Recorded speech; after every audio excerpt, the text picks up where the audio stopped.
Hi, I'm Josh Giddey of the Oklahoma City Thunder, and this is my time capsule.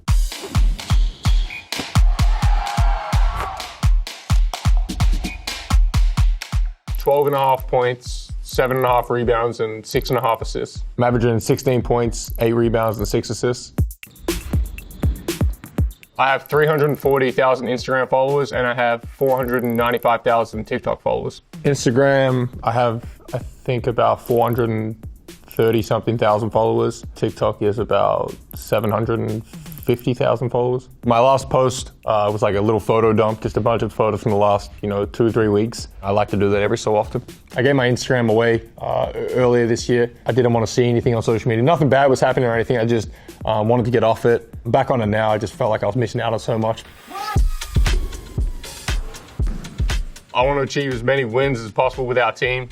We've got a young team, so the more we can grow and learn together, the better it's going to be going forward and for the future. I think we have, not many. I think maybe like 20, somewhere in the 20s this year. And hopefully next year it can be up. Our goal always internally was to be a playoff team. And the guys that we've had have grown a lot. The new guys that have come in have really helped us. So it's obviously exciting. We're all in very similar parts of our careers in the early stages. So it's a very tight group. There's a lot of tough players in the NBA that you have to guard every night. Steph was one of the toughest, Devin Booker. I mean, these guys were my matchups, but when you get switched onto them, they're always tough guys to guard. I don't necessarily have to guard these guys, but when I've got switched onto them, I'd say Steph and Damian Lillard. I think their ability to shoot from pretty much anywhere when they cross that half-court line, you have to pick them up high. I still think, guys target you, when you're a young guy in the league. Probably a left to right crossover. I've done that for a while, the left to right crossover. My favorite move now is probably spin move. I've started doing it a lot when I get into the paint. Spin move into a floater.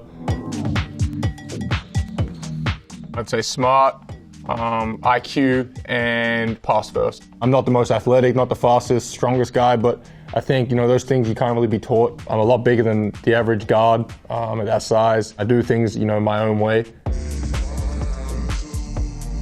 I'd say my parents are the big ones that inspire me. From a young age, they played basketball for a long time in their careers. They coached me all the way up through my junior career, and they've had a big impact on, where I'm at today. My parents definitely do still inspire me. They're the main two. That's who you do it for. If you ask any player in the league. My sister lives with me. She goes to, she plays college basketball in Oklahoma, and she was actually there before I was, so it worked out well. I got drafted to where, the city she was at, and my younger sisters, they still go to school back in Australia, so it's just trying to, coordinate that, but obviously really close to my mum and my dad. The first one is probably getting healthy. The second thing I'm excited for is going back, seeing my family and friends back home in Australia after the season. Third one, I'm excited for the off-season, just to, it's the most important time of the year, I think, when guys separate themselves from the rest of the, the NBA, and so many things I got to work on. Hopefully a playoff run. The World Cup's this summer, so I'm excited for that, to represent my country. Really excited to go back home and see all my friends and family that I haven't been able to see. I haven't been home in 12 months, so it'll be good to see everyone when I get back. Yeah. Probably the peace and quiet. There's no traffic. Everything's 10 minutes away. I love the city. I'm a big fan of it. It's different to where I'm from. I'm from a really busy city. There's always stuff happening, but Oklahoma's nice and quiet. The people. The nicest people I've met. They're all big Thunder fans in that city. It's a small city. I'm sure the other guys will tell you as well. Whenever we're out about in town, the people around are so respectful, so good to us. Driving on the other side of the road. The steering wheel's on the other side of the car. You can turn right at red lights. A lot of Australia and America is really similar, just in terms of how everyday life kind of operates. The one actual big one is in Australia, there's no free refills at restaurants. You got to pay for every drink you get. I am not dating anyone right now. Same answer as 12 months ago. A lot of my teammates have had girlfriends for a number of years now, so I'm one of the unlucky few ones that doesn't have one, but I'm sure I'm 20, so that'll come in due time. Probably have a short-term memory was the best piece of advice I ever got, was just, you're playing so many games, there's 82 games in the season, and then, plus playoffs if you make that.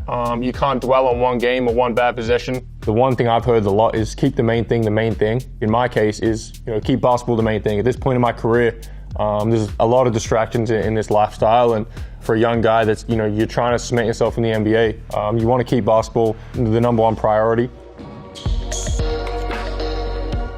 Probably adjusting, on the defensive end has been my biggest challenge this year. Just, a lot of guys, especially the superstars, will kind of pick out rookies and try and get them in action to have them switch onto them. LeBron was the big one. He pointed at the guy I was defending to send him a ball screen and get me to switch into it. Probably another challenge for rookies. You hit the rookie wall. They talk about midway through the season, you've never played that many games before. That can be challenging. And then they talk about sophomore, when they say sophomore slump. And I had that, earlier in the season. There was probably, 3-week stretch that I was really struggling. Felt like I couldn't do anything right out there on the floor. But when you talk to other guys around the league, you feel alone in the moment, but everyone goes through it. It's completely normal. I do the same workout every time before the game with Mike, my coach. So I'm in the weight room, I'm on the court, then I'm with the physios, and then we have a team meeting, and then we are into our team warm-ups on the floor. So it's the same every time, and that never really changes. Yeah, I've never really been a big, ritual guy. I don't really take naps. I don't do anything, out of the ordinary on game days. I eat the same meal, chicken and rice, and a banana shake before every game. I like to get off my feet a little bit. I'll be in bed from about, 11:30 till 3:34 whenever we leave, and I probably won't get out of bed for that, 4-hour time. The most I've spent is probably like a few thousand on one thing. Louis Vuitton jackets, a few off-white shoes. Since last year, probably be a car for my mom. I got her a BMW. I got into watches a fair bit. You'd be surprised at how much, flights end up adding up, especially in the off season when you're constantly moving around.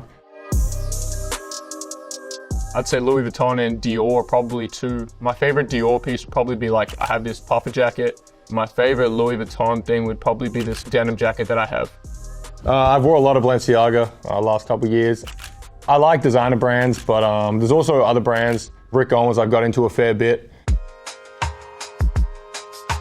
My favorite one, and it was my dream one, was being with Nike, being a Nike athlete. For all my life, I watched all my role models represent Nike, like Kobe, Kevin Durant, LeBron. One we're working on at the moment, big Australian one. I'm not sure if I'm allowed to say it or not, but I grew up a lot around this product, and I'm excited to do something with them. We actually did a thing with a cereal called Wheat Bix, which is the equivalent of Wheaties here. So when you go into supermarket to buy them, I'm on the boxes of those cereals. So we've done a few things back home, but yeah, I mean, as you grow in the NBA, obviously the endorsements start to pick up a little bit more. I've got a financial manager, advisor who takes care of all my stuff. Having those people in your corner that are telling you to, be smart with your money, invest it, do all this stuff with it, just so you're good for the long run. Your kids can be good for the long run. Their kids, the more money you can create with the money you get now, the better you're going to be for the future. I mean, I obviously agree with everything I said in that, but as you get deeper in, you start to realize that it's not just the NBA checks you get, it's a lot of the off-the-court stuff. You get endorsements. You get a licensing check. We got a check for being under the salary cap a certain amount. So there's a bunch of different things. And ever since I got drafted, all I wanted to do was take care of my family. That was the main thing. Outside of that, just continuing to invest, do the right things with my money was important because nothing's ever guaranteed. God forbid something could happen tomorrow. I can never play another game again. It's easy for young guys to come in. They've never seen this type of money. They spend it. They're out the league in 2 years and they have nothing left. So being smart with it, but yeah, I think I've got the right people around me, and that's never going to be a problem.